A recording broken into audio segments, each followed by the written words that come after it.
Okay, good afternoon, everybody.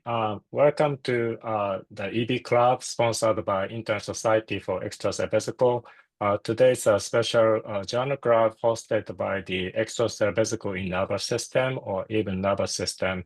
This is a special interest group within the ICE Society. And today we're excited to give an introduction of Dr. Silvia Cappella from the Friedrich Maximilian University in Munich, Germany.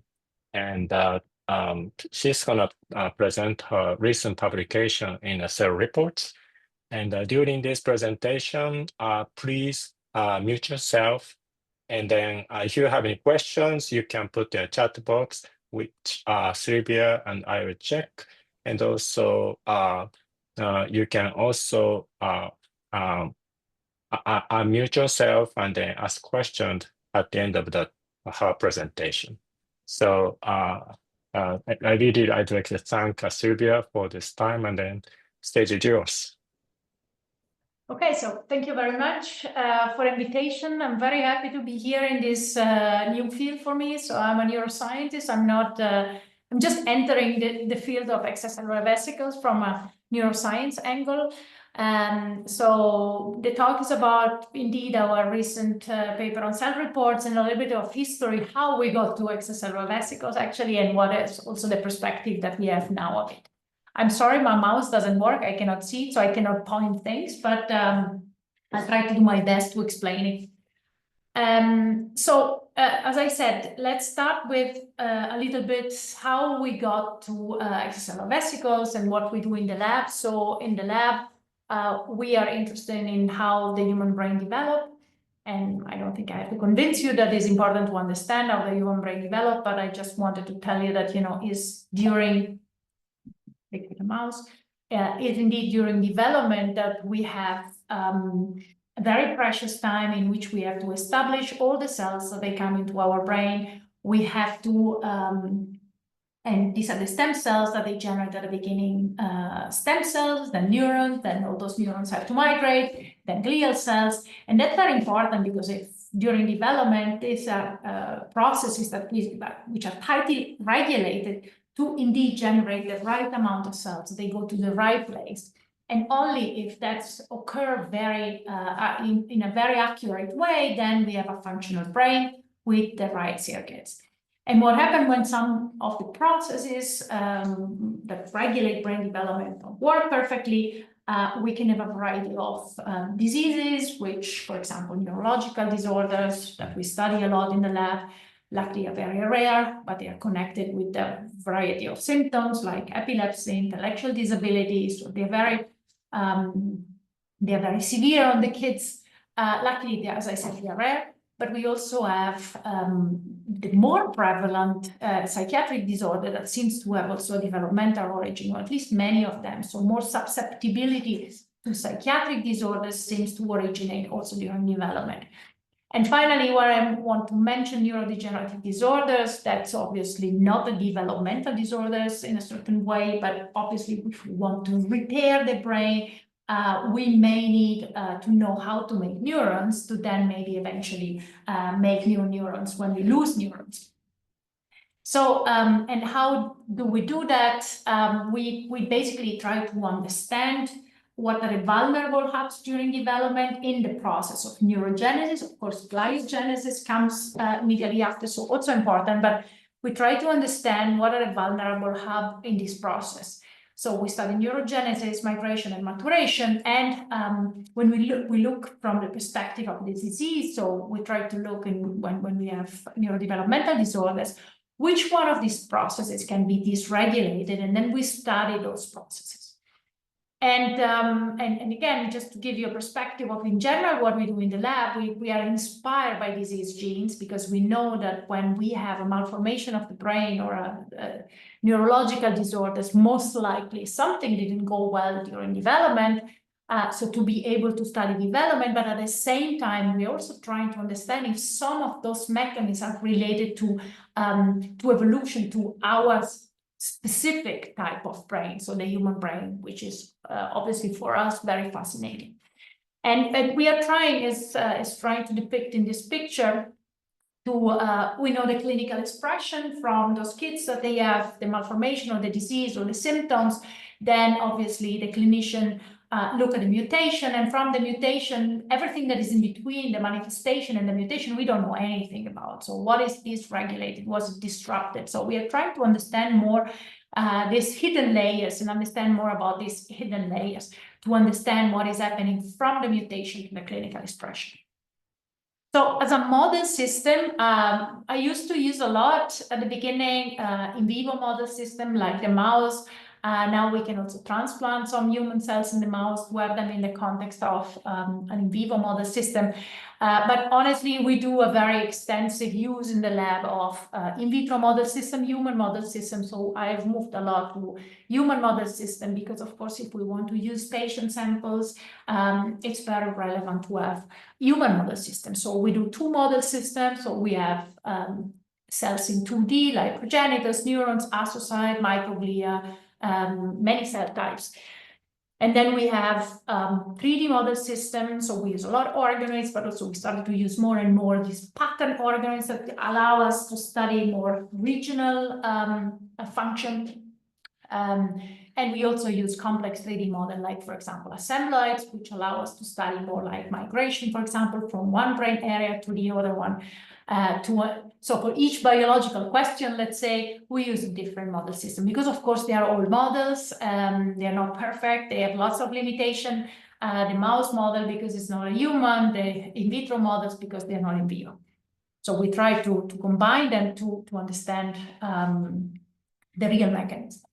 So in the last year, and I'll tell you in a second why we got more and more interested in extracellular signals. And the extracellular signals during development, this is a schematic in which you can see in green that they are the brain cells or stem cells in the brain, which can then differentiate into more mature progenitors, like intermediate progenitor or basal radioglia, and then they make all the different type of neurons, excitatory neurons here in pink purple, but also interneurons come from other sides.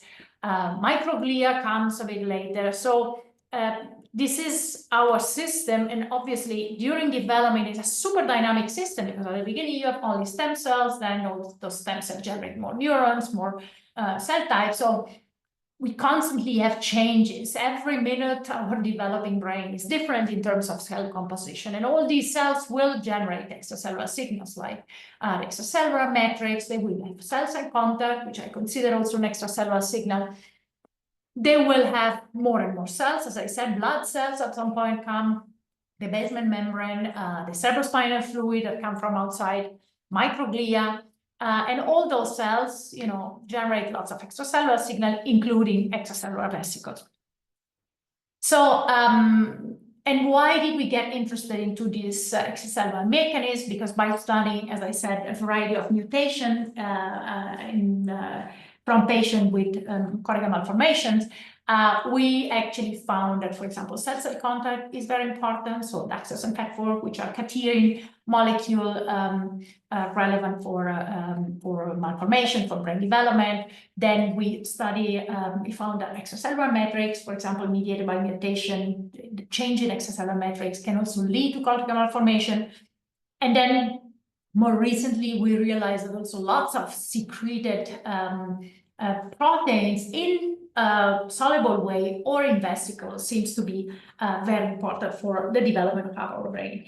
And in particular, I want to point out this L-galactose, so this galectin binding protein 3, because it's how we discover that extracellular vesicle may play a relevant role, or how we reach the idea that would be interesting to study. And this is a mutation that we found actually 3 patients in collaboration with my friend and clinician, Stephen Robertson, and also with the help of Renzo Guerrini. We found 3 patients. It's quite rare to find those type of patients with those mutation in GALAX3BP, which lead to changes in the cortical thickness, folding, and epilepsy, so excitation inhibition balance. And at the beginning, this gene for us was very interesting because it's is not human specific, but is expressed only in the human brain during development and not, for example, in mouse brain and the species. So suggesting it may lead to some important mechanism in evolution. And indeed, this gene, just to come directly to the fact that it's relevant for extracellular vesicles, is the partner of galectin-3, which is a common marker for vesicles, and is binding galectin-3, and we could also find it in the intracellular vesicle. This is a couple of data that show that we have found it in vesicle and in a variety of soluble fraction, including vesicles.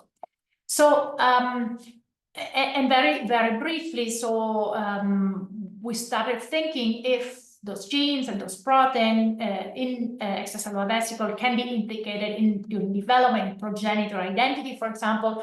And we study how in the dorsal side, where we generate excitatory neurons, is relevant. So it's very important for the generation of these basal radioglia, which are much more abundant in primates. And indeed, when we add those genes in the mouse, we get folds in the mouse brain. And by doing proteomics, by switching media, and a variety of experiments that I summarize in one slide because it's published since a couple of years, we really found that it's in vesicles, and by treating cells with the vesicle, we could control vesicles, we could rescue the phenotype. So really suggesting that its function is mediated by the vesicle. And similarly, we have done a couple of years later, we've been looking at the other side. So the majority of those patients have epilepsy because that's most likely imbalance between excitatory and inhibitory neurons. So we were thinking, what is happening on the interneuron side? We were studying first excitatory neurons, and what we could see is actually that the cell fate of those progenitors, ventral progenitors, was actually altered. So they were making kind of confused neurons, that they were not anymore classic interneurons with a lot of feature that they resemble excitatory neurons. And we've done a variety of experiments here as well to prove that. But most importantly, when we do mosaic organs, so we mix control and mutant, or when we give the vesicle to the mutant cells, the control vesicle to the mutant cells, we can manage to rescue the phenotype. Again, suggesting that via those vesicles, by looking at those two aspects, we can see that vesicle can be relevant for this specification of those dorsal progenitors, and can also be important for cell fate specification of interneurons. So vesicles are important in our developing brain. So then we were wondering, is that possible that maybe vesicles are important in general for disorders? So we look at the proteome of vesicles in organoids and in cells, actually, and we saw that many of the proteins that they are contained, let's put it on the other way, so many of the genes associated with neurodevelopmental disorders, the protein that they associate with the disease, they are found in our proteome of the vesicles, particularly neurons. So really suggesting that there may be a connection between the neurodevelopmental disorders and the vesicles. That's why we engaged in what we have recently published. So, and this is a little bit the EV group in the lab, which is expanding also for some future project, which I will mention at the end. We decided to have, since we didn't find very much about how extracellular, let's say a data set to explain, to show the extracellular vesicle content and function during brain development, we decided to study that a little bit more in detail. So how can a vesicle control neurogenesis? So we started by something very obvious. Cells will have different cells will speak different vesicles with different content, so neurons, progenitor, astrocytes. But we wanted to characterize the content of vesicles coming from different cell types. We also want to understand, and we're still struggling with that, how those vesicles coming from the same cell type, for example, our progenitors, can be carried in different places with different content, because I can imagine that the polarized cells, like a radioglial cell, which is a basal and an apical part, most likely wants to deliver different cargos in different places. So one big question that we are still trying to think about how to answer is like, how do they go to the basal side of the apical side? We have specific tetraspanning that sort them in a specific place. Difficult to do all this single vesicolomic in a cell. And then we wanted to see if the recipient cells actually have different places or type of vesicle that they prefer, to then obviously understand if there is a function in basic processes like cell proliferation, differentiation, something very simple that we have as a readout in the developing brain. So no need to go through all this very obvious mechanism, how microvesicle and exosomes are secreted. The only thing that I wanted to say is that we are trying to look at both sides, secretion and uptake, by trying to understand how they work during development. So we took a very systematic approach. We had to learn a lot because, as I said, we are not a vesicle lab, so it took us a lot of time and also a lot of establishing things that we were not aware that they were, the standards for EV studies. So we decided to go for cell types. So we thought, okay, let's take the vesicle from single cell type, so into deep progenitus neurons astrocyte, as well as let's go for developmental stages that could mimic the developing brain. So we started from day 15 of organoids until 1 year in culture. And we took both intracellular and extracellular vesicle and compared them. And then we decided to take different areas. So area in which you generate interneurons and area in which you generate excitatory neurons. We took all the proteins, and we also did microRNA sequencing. I have one slide at the end because it's a long-lasting project. Since we were also not expert in microRNA, the combination of things made this project a bit longer. But we started with the protein.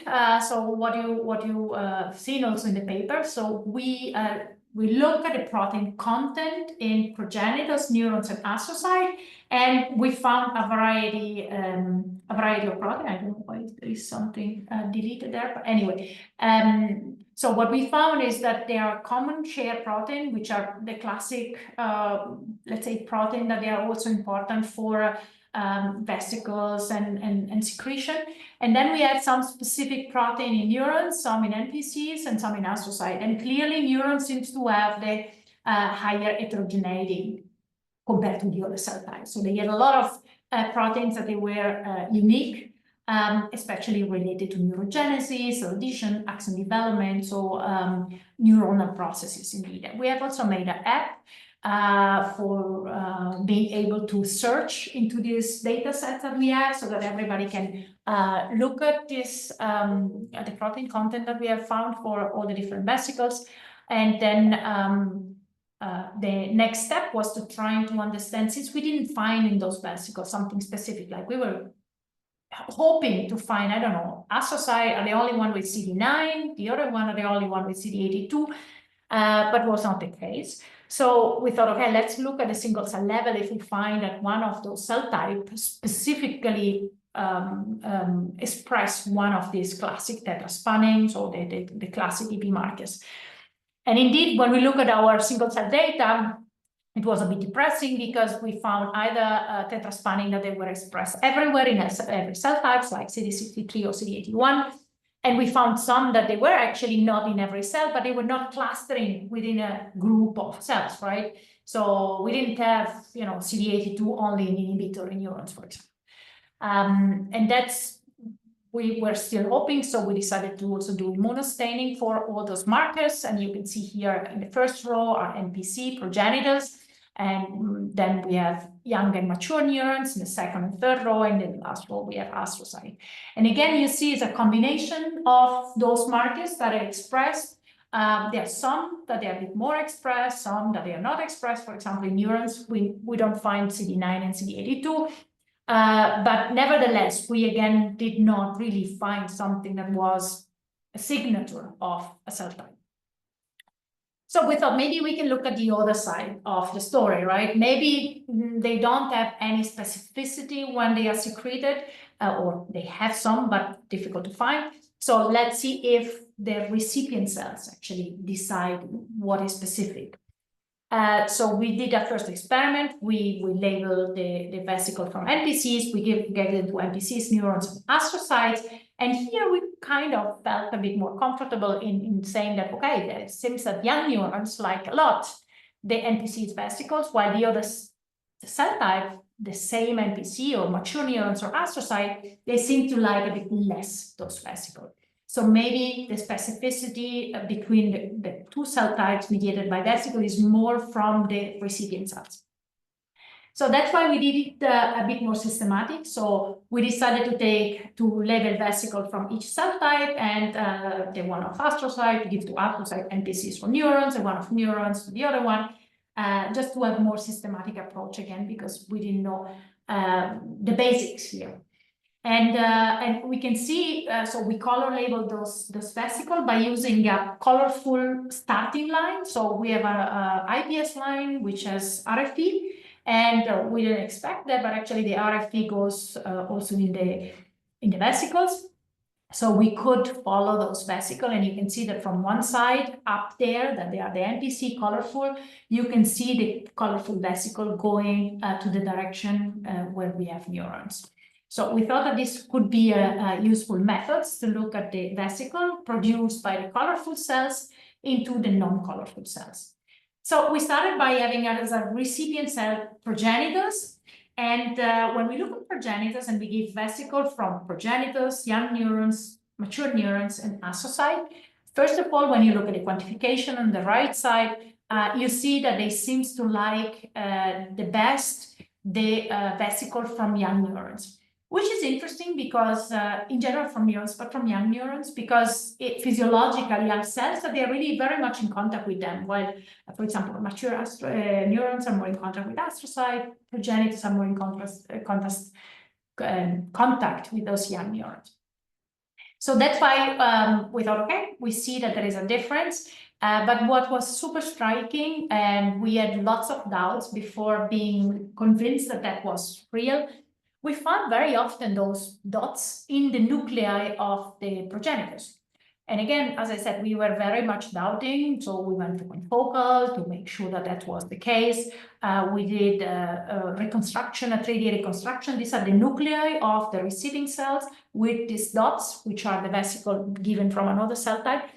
We could really see them inside of the nuclei. And we thought, okay, these are exogenous vesicles, but what about the endogenous one? So if we do a normal CD63 or CD82, and when we go very high magnification, we can clearly see some of those dots in the nucleus.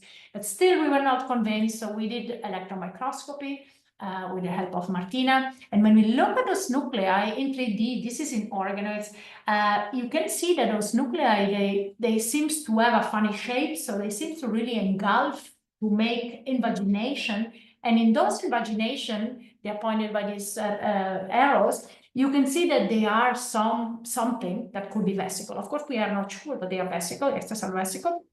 So we are doing now immuno-EM to be sure with some specific markers. But to say, when looking at those pictures, it looked like that they are some kind of vesicle being engulfed by the nuclei.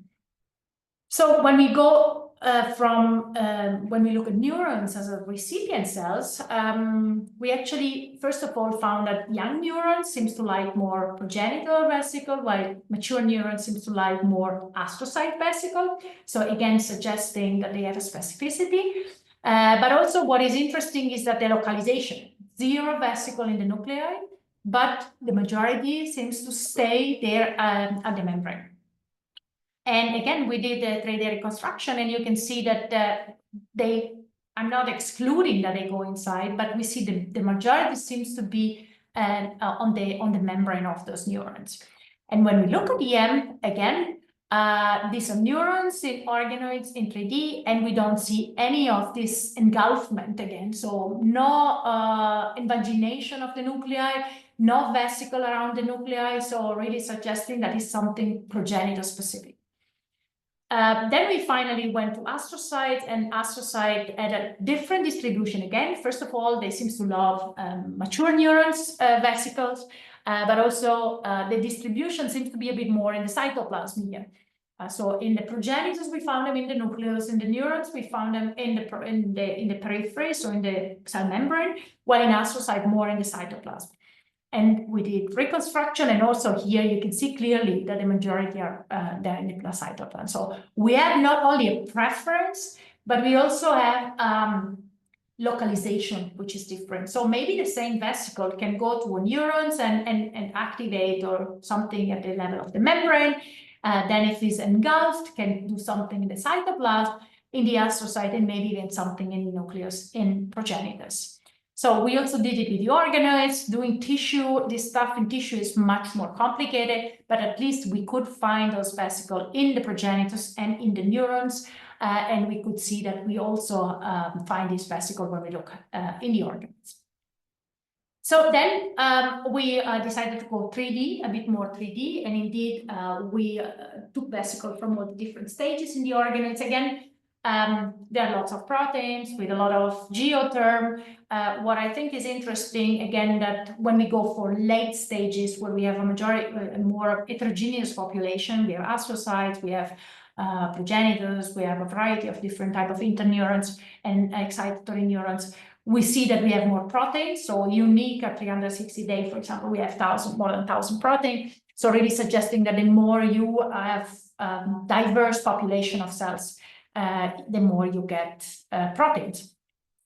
So we were worried at the time, indeed, again, we were not expert on all the processes regulating vesicle secretion and protein secretion. So we thought, okay, do we have a lot of trash here? So it's just because, you know, these organoids in vitro, maybe lots of stuff is secreted for some kind of artifact. And then we decided to look at expression of certain genes. For example, you know, classic genes that they are expressed during brain development. I don't know, vimentin, PAX6, FABP7, or tubulin, or all the genes that they are normally expressed during development, progenitors, neurons, astrocytes. And we look at the expression at the RNA level. And then we compare it with the expression in vesicle inside of the cells and outside of the cells to look if there is a secretion that is actually regulated. And then we got a bit more, you know, feeling a bit more safe that we were studying something that was not an artifact, because when we look, for example, at vimentin, the profile is indeed very similar. But when we look at the transcription factor, PAX6, for example, then it's very different. So it's very highly expressed, but nothing is found packed in vesicle and outside. When we look at double cortin, highly expressed, highly packed, but not secreted. So every protein had its own trajectory, so suggesting that indeed we have a regulated secretion and not just trash going out of the cells. So another interesting observation that we didn't make a big thing, but I think is a very interesting observation, is the fact that when we compare the 2D, the progenitors in 2D and the progenitors in 3D, so 15 days in organoids, there are only progenitors, not a single neuron, and we have a very different composition in terms of extracellular vesicle content. So we have almost 10 times more protein when we look in 3D at the same cell types. And that to me suggests that maybe, you know, cells being in contact and having sister cells around and really in contact, because they are also some in 2D, there are many cells, but in 3D, they are really in a three-dimensional structure, is maybe giving also some trigger to the cells to make more secretion or to pack more stuff in those vesicles. And it's something that we want to follow up. But in general, we had the impression that 2D and 3D are really different systems for those type of studies. So the last things that we did in terms of comparison of content was to look at dorsal and ventral. So first of all, we see that dorsal vesicles contain more proteins. But by looking and trying to find out what is in the dorsal, what is in the ventral, what we realized that we had some transcription factors inside. And something I say all the time, many people ask me, what is a transcription factor doing in a vesicle? But indeed, why not? Why not a transcription factor in a vesicle that can deliver a message very quickly to enable cells? And we look, for example, at YAP1. YAP1 is a very classic transcription factor to push proliferation, to control proliferation. As you can see, is the blue line is always the extracellular vesicles. It's highly secreted at very early stages. So we thought maybe, those transcription factor can do something. And to understand if those transcription factor can do something on the recipient cells, we took the vesicle, the ventral and the dorsal, where we knew that we had different transcription factors, some in both, some only in one. And we gave those vesicles, the ventral or the dorsal, to NPCs, progenitors, and we look at the transcriptome of these NPCs 12 hours later. And we kind of found quite some differences, and lots of differences depending on which type of vesicle they received. And interesting, the targets of some of those transcription factors were regulated in a very in the way they should be when they receive the transcription factor. So suggesting that this transcription factor, they may really act. So they are in vesicle, but they may have an action and a function in the cells when they are arrived by the vesicles. So to make this observation a little bit more stronger, to validate that, we decided to flag one of these transcription factors with an overexpression plasmid. We transfect the donor cells, let's say, with this transcription factor flagged. Then we collect the vesicle that had a flag, and then we gave the vesicle to, let's say, blank cells. And then we search for the flag. So on the left side, you can see those little dots is the staining of the flag, and on the left side is on a DAPI nucleus, so inside of the nucleus, while on the right side, you can see some dots that they are actually in the cytoplasm. It's also interesting that in the nucleus, they're really sparse, while in the cytoplasm, it seems to be maybe still in cluster, could be that they're still in vesicles. And then we look at the localization. We quantified all this localization. You see that it's different. What we also did was to look if we could see a function.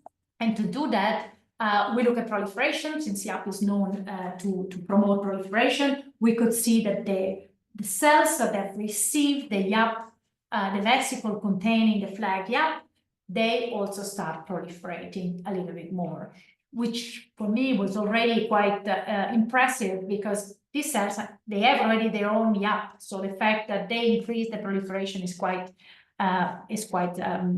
interesting. So finally, one of our biggest questions was still how does vesicle go into the nucleus. For me, it was still kind of not something very clear from the literature. So a friend of mine, a meeting, said, yeah, well, of course they enter in the NPCs because they divide, right? The neurons don't divide while the NPCs divide, because for me, thinking that they could go through a pore was kind of counterintuitive. So, and then we thought, okay, maybe it's true, right? So dividing cells, they go in mitosis, they open the nuclear envelope, and then maybe they enter during that phase. So Andrea did the imaging of that, and this is a mitotic cells. You may see it a bit too fast, so I usually go to this one, in which you can see how those vesicles given, the red vesicle are given, they go around the nucleus of a dividing cells, and when the cell divides, seems to accumulate. It's not a centrosome because I don't have a staining for centrosome here, so I cannot say that it's a centrosome, but they seem to accumulate at the centrosomes on the side, like many of the nuclear protein during division. And then when the cell is finishing after the cytokinesis, we find those vesicles inside. So now we know that it's not the only mechanism, but at that time we were like, okay, at least we know that some of them, they enter during mitosis. So that's the paper, but I also wanted to tell you a bit where we are going and what we are thinking, but we don't have real data on that, but a little bit trying to understand what this data suggests and what we want to understand later. So we want to understand more about, and this I think is the most difficult part, as I said, understand more how those vesicles are sorted before leaving the cell, especially because we are talking about really polarized cells. We also want to understand more, especially for progenitors. So we're trying to focus now on progenitors, how all those vesicles transport to the nucleus. So what do they use to get there? How do they enter? Because we see that sometimes they enter also not during mitosis. And then we want to understand more about positive and negative function that they have. And that's why we also start thinking more about microRNA. And to give ideas here, just ideas, not real data, thinking about those sorting, we were looking again at the, let's say, trajectory during time of all these different markers for extracellular vesicles. So we are thinking about maybe trying to look at single vesicles based on these specific markers, because they have anyway a different trajectory during development. So it may be connected to the fact that they are more or less enriching a subtype of vesicles. And in space, so one thing that we are trying to do is to follow in the 3D, because only in 3D, in tissue, we can really see the polarity of the cells. We are trying to follow in which direction this specific marker go. For example, do we have CD82 only at the basal side or apical side, to see if we have maybe some different dynamics based on those different markers, because this of course is bulk always of vesicle, and we want to go a little bit more on single one. So another thing that we are following, and that's a project of Elisa, this is slightly more advanced, but still at the very beginning, is trying to understand how those vesicles are transferred to the nucleus. So what she's doing, she's trying to look which one of the classic filaments are necessary to send those vesicles towards the nucleus. So she's looking at the usual suspect, are the microtubules, like 90% of cell biologists told me it's for sure microtubules and DNA mediated. But we have actin, of course, that could be also another highway to go to the nucleus. And in progenitors, we have also lots of intermediate filaments. So Elisa is trying to use some drugs, and we have some initial dirty experiment done with the drugs, with some movies, and she's following all those vesicles in the recipient cells. And the first preliminary data suggests that maybe actin, myosin, and intermediate filaments are more important, because when we block them, we have also much less movement of those vesicles in the recipient cells. And maybe myosin, that is a bridge between intermediate filament and actin, could be relevant there. So what is interesting is that when we give this drug for microtubules, actin filament or intermediate filament, and we look at the nuclear reconstruction, when we look at microtubules, still vesicle goes into the nucleus, while with actin and intermediate filament, we see that we have much less vesicle that reach the nucleus. That could be suggestive that those are more important for that. So she did also some staining to look at the vesicle with some intermediate filaments, and we can really see that some of them, not all of them, but some of them, they seem to go along those intermediate filaments.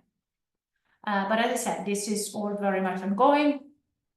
And the last thing that we are doing, again, it's still very much ongoing, but Andrea, with the help of Kirani in the lab, they're trying to look a bit more at the microRNA. We found quite some microRNA on those vesicles, and we would like to understand if they are important for a function. What I think is interesting is that by looking at both data sets, the one of single cells in 2D or 3D, what we find that is very interesting, we find quite some human-specific microRNA. And obviously, during development, we have human-specific progenitors, and maybe they could be relevant who help during brain development to make those human-specific type or primates or specific type of progenitors. Yeah, that's everything from my side. So I would like to thank the people in my lab. So this is my current lab. I mentioned already the people that work on the project, or that they have been, in the recent papers, but I also would like to mention the people that inspire a bit this project. So the previous member of the lab, especially Cristina and Fabrizia, because they are the ones that started to work on vesicles, and also the master students, Erasmus students, and students that helped out in our lab in the last years, and of course all the collaborators and the funding. And thank you very much for your attention. I'm happy to take questions. Wow. Thank you, Silvia, for a wonderful presentation. The data is very impressive. So just stop sharing. Yeah, so I gonna start with the I gonna let unmute each questioner. So I gonna start with the Nadeed Dogra. Please unmute. Hi, Dr. Capello. Hi. Beautiful paper. My question was is actually something related to immunology response. There was a very interesting talk at ISEP Tech where they said when you add enough amount of EVs to the cells, they induce a response, but when you add too many, they start to induce immune response. If So I there was are too many vesicles. too many EVs, yes, yes. So I was curious to know how did you decide how many EVs to add to induce a response, and how many are too little, and how many are too much? So it's a very good question, and it's very relevant because indeed, obviously, if you load them with a lot of stuff, that's maybe too much, and it could induce response that they are non-physiological. So what we tried to do was always to use the same. So if we were treating a dish with a certain number of cells, we were trying to take the vesicle from a dish with the same number of cells.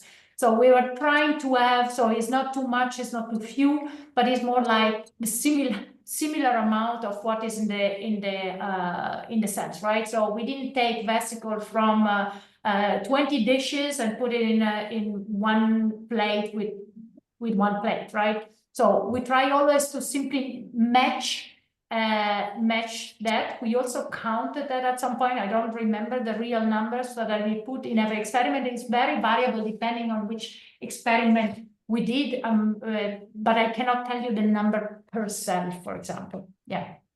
Okay, thank you very much. Very nice talk. Thank you. Thank you. Thank you. So next question is Arnold Sasilahan. Yeah, To hi. unmute. That was a great talk. So I kind of split my question into two. The first part is you spoke about like neurological pathology, neurological disorders, and related to EV proteins inside the EV. So my question is, do you think like the way they actually package these unwanted proteins, how do they mediate that? Or are they using EV as a mechanism to remove those unwanted proteins from the system? That's the first question. The second one is just out of curiosity, like since the neurons have a lot of synaptic vesicles inside them, how do you actually differentiate between intercellular vesicles or those like synaptic vesicles or EVs? So I start with the second one because it's simpler. The differentiation, so when we collect intracellular vesicle, of course, so both pots are mixed vesicle, right? For when we take extracellular vesicle, is a mix of microvesicle and exosome, right? And we go for a range of size that is approximately between 60, 80, 70, and let's say 300. So obviously a nanometer. So we always take this range. And obviously it's a mix in the extracellular vesicle pot, but it's also a mix in the intracellular vesicle pot because I think synaptic vesicles are smaller. But I think we have a mix also of lysosomes or different things that they are inside of the cell. So my initial idea, very, very naive, was like, okay, we take the extracellular, we take the intracellular, and everything that is common is going to be exosome. Everything that is only outside is going to be microvesicle. Everything that is only inside is going to be lysosome. Obviously, it's not that simple, but both are a mix of things. So they are not pure. They are enriched in vesicles, but the one inside are certainly not enriched in microvesicles, but they are enriched in exosome. The one outside, they are both of them. So I don't know if I answer your question, but the answer is no, we are not taking something that is very clean population, obviously, but I don't think that they are the synaptic vesicle inside because they're very much smaller, or they are a bit too small for our range. No, And perfect. No, that's yeah. you answered it perfectly well. It was just out of curiosity thing. And one more thing I want to check is that like you spoke about NPCs have neural progenitor population and other maturing neurons having a different population or different protein inside, cargo inside the EVs, right? So, since you did brain organoid work too, have you ever tried looking for EVs in the extracellular matrix of brain organoids and see like are they different from these progressions of cells? I mean, yes, we would like to. Was just 10 days ago at the German meeting for extracellular vesicle in Frankfurt. And actually there was a talk of Berta Puig, and she does that. So she takes the vesicle from the tissue. I was super excited, and she said, I mean, it's a published protocol. And I was like, okay, we have to do it, and it's quite some time that we wanted to do that. What is also very much debated is it seems that many people don't believe that that's really vesicle from the extracellular matrix, but there is some much more than that you get also piece of cells. So I don't think that so far there is or at least I haven't seen it, a protocol that people say, yes, that's the protocol. You use this protocol, you are sure you get the vesicle only from the extracellular matrix. If you have one, please let me know. Yeah, sure, great. Hopefully I'll get to meet you for ISEF, then I'll come back to more questions. Thank you for this. Thank you. Thank you. So the next person is Natalie Turner. Could you unmute? Hi, can you hear me? Yeah. Yeah, great. Hi, Sylvia. Really nice talk. And I really loved the images that you showed. It was quite compelling. My question was about what seems to be like the recruitment of the vesicles to the cell nucleus for proliferation in the progenitor cells, which is really intriguing. And I just wondered, because obviously there's been some work done on mid-body remnants that show that they have a role in modulating cell division to an extent. So I wondered if you had considered whether these vesicles might be related to mid-body remnants in some way or perform like a similar function. No, that's we didn't think about, but actually is a good suggestion, because that we haven't looked at all at the mid-body, but of course that could be a things to look at in the progenitors, especially because there is also some work done on mid-bodies in the progenitors, especially on the apical side. So definitely something we could look at. Yeah, thank you. Okay, Sorry, we didn't look. No, thanks. Thank you. The next question is Mindin Liu. Could you unmute? Yeah, okay. Very great work and very beautiful images, very convincing. As we know, the nuclear membrane is different from the cell membrane. Cell membrane only have one double layer lipid membrane, and in the nuclear membrane has a two double layer lipid membrane, plus underneath has a lamin A, lamin B, lamin C.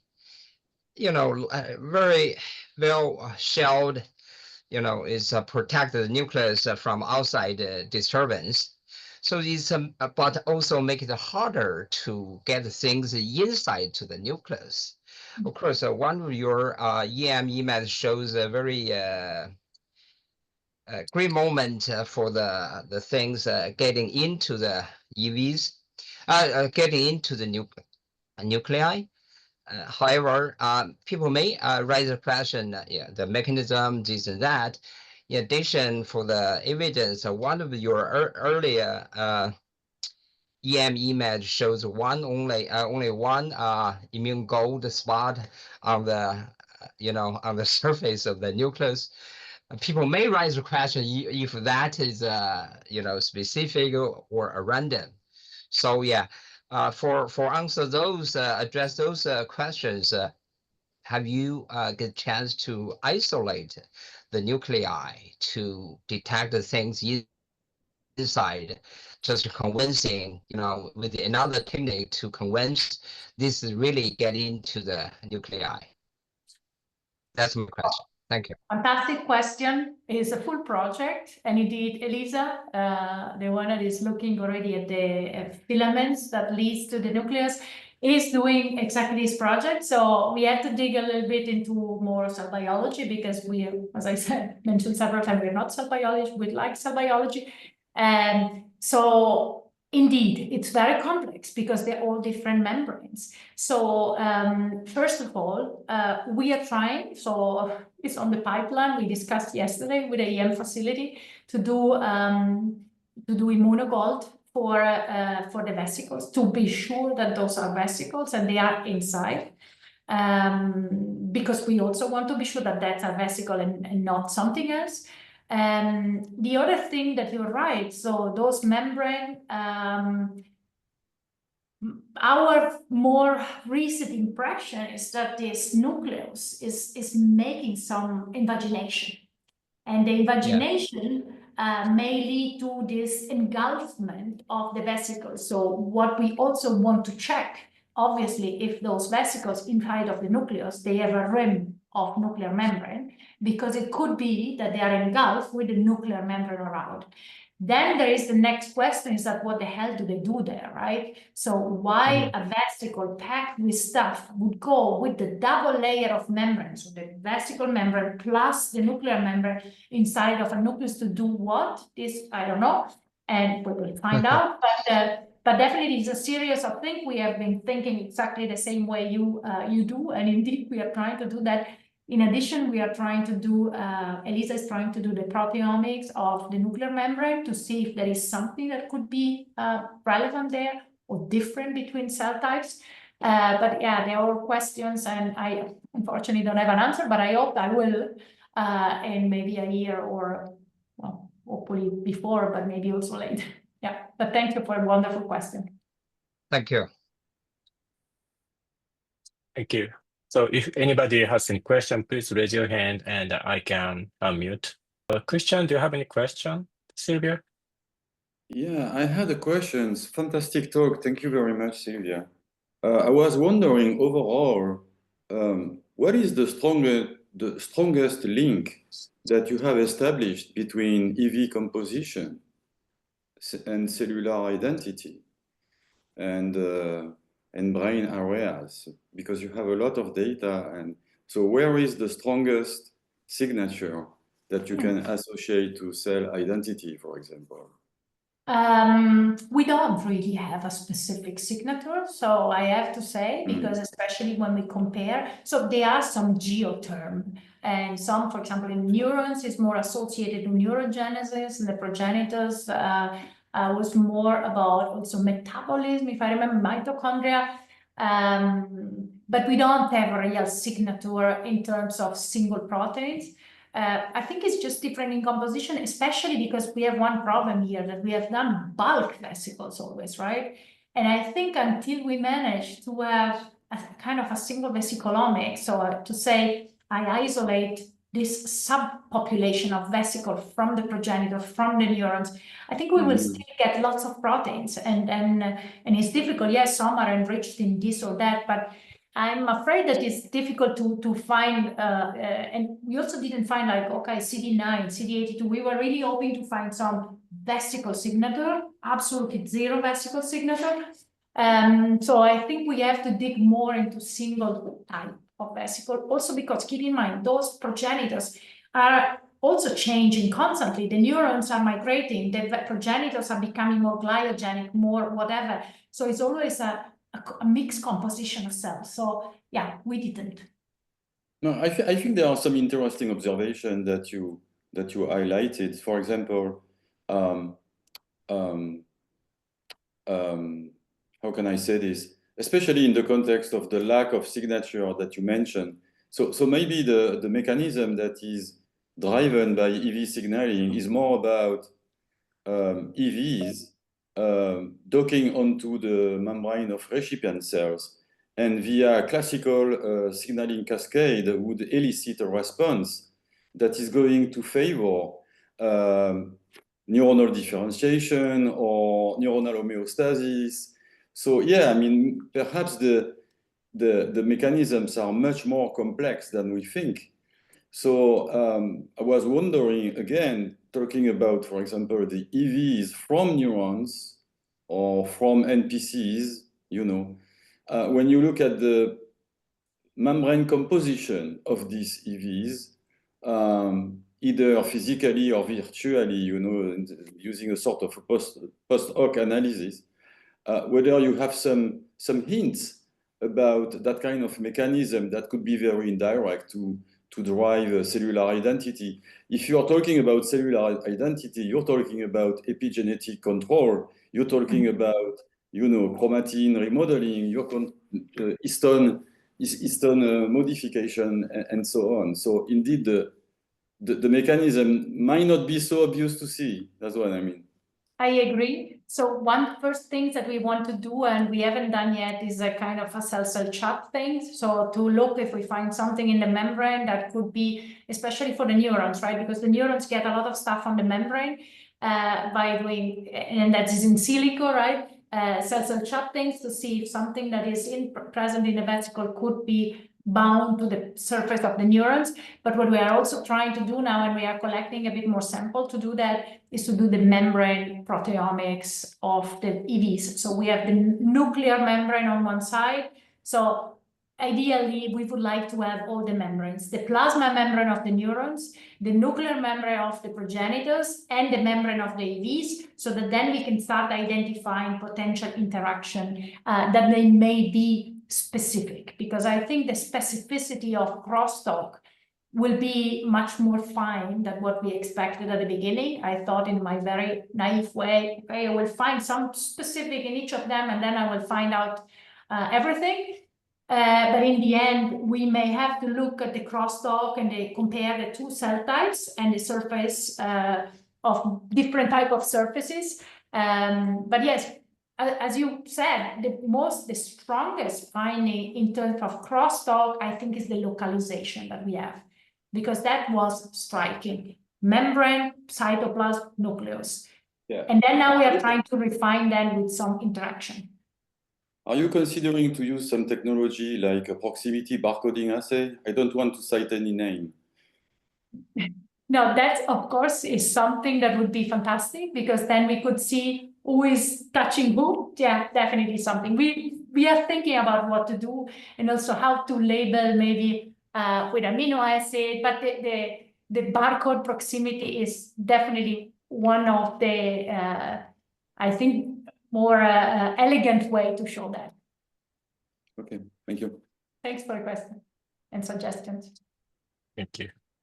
So, Silvia, I have a question. So, is there any difference in EV uptake when you prepare EV from young organoid against mature organoid in your experiment?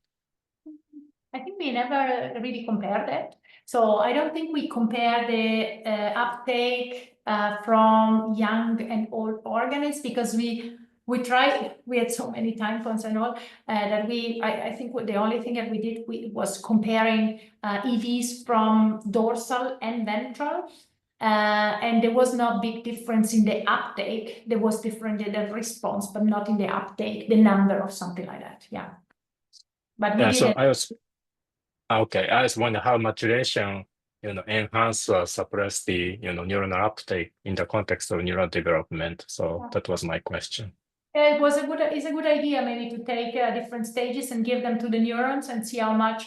Would you also change the age of the neurons or just the age of the vesicle? Yeah.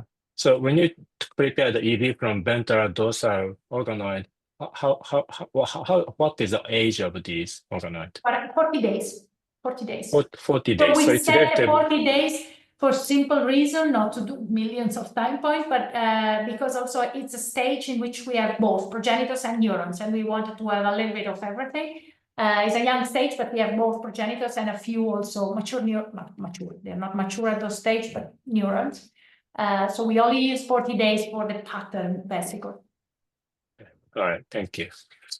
If there's no other question, I really thank Silvia for this wonderful presentation, question answers. We'll have next EVs in nervous system special journal club on May 21st. It's going to be presented by the Greek group. So I look forward to seeing you again. Thank you very much, everybody. Bye-bye. Thank you very much. Bye-bye.